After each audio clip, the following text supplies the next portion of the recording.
Hello and welcome to this new series of No Cricket Blogs. The IPL is just around the corner and it's for the 11th time. But the excitement, the euphoria, the emotions that surround the tournament is what's kept it going for so long, and it's wonderful to see. So with the IPL just a door knocks away, let's do a simple analysis of all the sides. I'd like to start with the Kings 11. Kings 11 are probably the most excitable at the auction. Preet Zinta was here, there, everywhere, and I think they put together a pretty good side, with some last minute purchases helping in too. There's been a lot of confusion over the captaincy of the Kings 11, and they've had far too many men leading the side. Miller, Bailey, Maxwell, Vijay, you name it. They've had a lot of captains over the past. But now with the coming of Ravichandran Ashwin and making him captain, I think that problem has been put to rest. When you think of all other teams, you'd get a name. Rohit Sharma for Mumbai Indians, Gautam Gambhir for KKR. Although that's changed now and that discussion's for another time. Each team had its own identity. But the Kings 11, you didn't know whose side it was. But now with Ashwin as captain and Sehwag in the backdrop, they have a solid identity. Yes, this is Ashwin's team or this is Sehwag's team, whichever way it will turn out. So with the Kings 11, let's start with the batting unit. They've got a very formidable batting unit this time. They've got KL Rahul, Aaron Finch, Gale, Karun Nair, Mayank Agarwal, what form he's been in, David Miller, Yuvraj, Manoj Tiwari, lot of big names in there. So batting won't be a concern. I don't know how many names Ashwin will be able to put in that side. On some days you might have to say Chris Gale, right? You've got to sit out, or some days that might be Yuvraj Singh as well.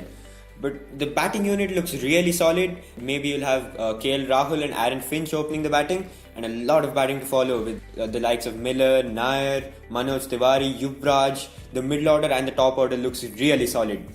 So now the transition between the batting and the bowling, that's pretty good as well. They've got two good all-rounders, two genuine all-rounders who've gone on and played for India. Akshay Patel and their captain Ravichandran Ashwin. The spin bowling bases are covered by these two as well.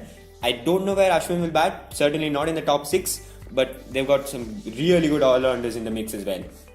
I've heard quite a bit about Mujibur Rahman, this young lad from Afghanistan who can bowl leg spin, who can bowl off spin. Sounds very exciting. I don't know if the Kings 11 will be putting him in their first 11, but I'm really looking forward to seeing him as well. Kings 11's biggest concern will be their pace bowling unit, especially when it comes to the Indian seamers. Yes, they've got Mohit Sharma, yes, they've got Barinder Sahran, but these aren't guys that have made heads turn, and rather are names that are quietly slipping through the domestic circuit. But you never know, when things start working for you, you can do wonders. Andrew Tye really is their only pace bowling spearhead. Because they have a weak fast bowling unit, they'll find it difficult to find someone to bowl the death overs. And if Andrew Tye for some reason is unavailable, their bowling will really suffer, especially towards the closing end of the innings.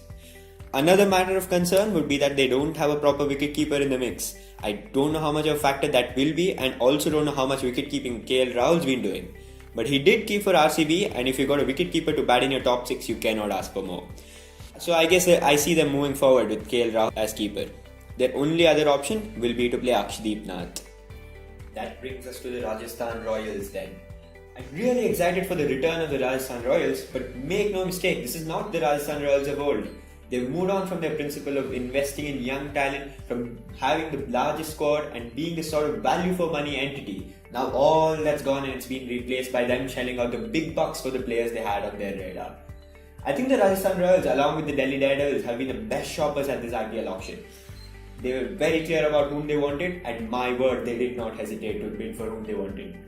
Two of the most expensive buys came from the Rajasthan Royals, and had this been a few years ago, you'd probably be rubbing your eyes and saying, hang on, is this the Rajasthan Royals?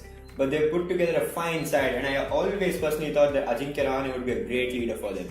And now with a greatly disturbing ban over the Australian players, for an equally disturbing act, it turns out Rahane will lead them after all. I don't think they'll miss Smith all that much. They've got some really good players to back up for the loss. Ajinkya Rahane and Rahul Tripathi will probably share the opening partnership, and I think this really exciting name of Darcy Short will come out to bat at 3. They've got Sanju Samson, Ben Stokes, Josh Butler, and maybe even Heinrich Klaasen for the middle order.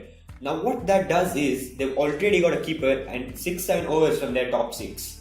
They can probably play Stuart Binney as a floater or Krishnappa Gautam, a name that's been going all around the domestic circuit. Then they've got Jofra Archer, another player who's done immensely well in the Big Bash, as has Darcy Short. As with the Kings 11, their Indian seam bowling looks a little weak, but they've got some good overseas players to cover it up.